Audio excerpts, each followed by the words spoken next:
La souffrance en Dieu est une vérité bien mystérieuse, que nous ne pouvons contempler tant que nous n'avons pas découvert le bouleversement des entrailles divines en face de notre misère.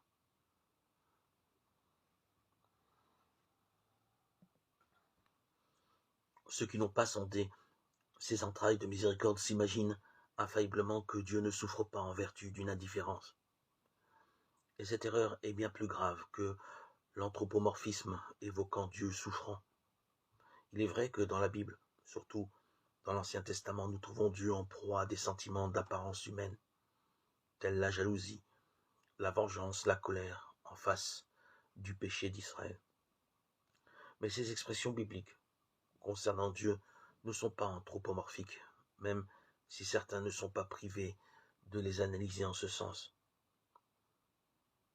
Ces expressions, semblent-ils négatives, ne sont en fait qu'un des multiples visages que prend son amour en fonction des circonstances de l'histoire d'Israël.